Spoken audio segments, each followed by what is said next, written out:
Hello, my name is Rachel. If we've never met before, I talk about lots of transformation, work, spiritual stuff. I am in the middle of being sick, so I sound really bad. um, but this message that I want to share today is actually connected to what I want to talk about. And I want to talk about, oh my God, this is so bad. Are you letting fear rule your life? And the reason why I'm sick is because I got so stressed because my dad is so weird about money. Like, he's double my age and still thinks he doesn't have enough. And I have asked recently, hey, when I'm your age, do you want me to have the same relationship with money that you do? And he's like, no. But it's just been this constant stressor, and I have worked through so many other damn stressors in my life, like anxiety and fear and depression and so many other things. But like I said, I got triggered this week because of that, and that's why I'm sick. So I wanted to touch on, some people are not even going to be aware that they're allowing the subconscious and fear to rule their life. For him, for example, his mom was never in a really great emotional state after losing her husband and then one of her daughters. And I know my dad just got very wired as to there's not enough and scarcity. I've also done lots of healing work, and I've learned down both my family lines that ancestor-wise, we had money, and at different points we lost a lot of money. So I carry around the energy of fear of money. So then my dad just had a bunch of messages about money too that I, again, really need to rewire and get very, very committed to.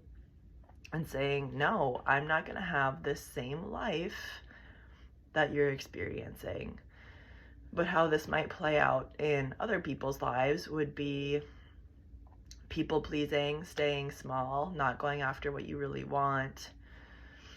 Fear is there to protect us, but if it protects us so much that we don't do anything, then we're definitely not going to get everything we want, right? There's that saying, everything you want lies on the other side of fear.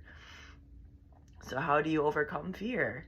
Again, if you're aware of it, the first step is to acknowledge, like, oh my gosh, I didn't even understand and realize that I had this fear, but maybe this is why. Because back in my childhood, something with safety or feeling like I had enough food or whatever happened. So if you are aware of it, I highly recommend doing journaling. I highly recommend doing emotional freedom technique.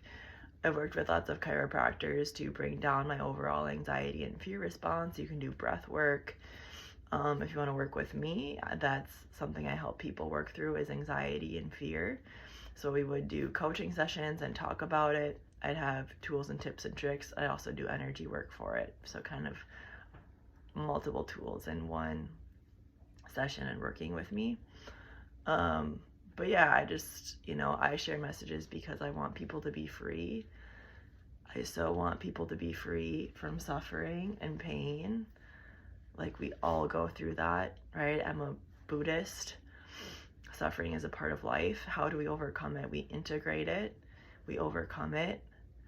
And we just have to learn tools and tips and tricks how to actually overcome the problems that we're given. So I'm going to go rest the rest of the day. But yeah, just become aware of, if you're not living the life you want, reflect on, am I allowing fear to be in the driver's seat and win your life? Thanks so much. Namaste.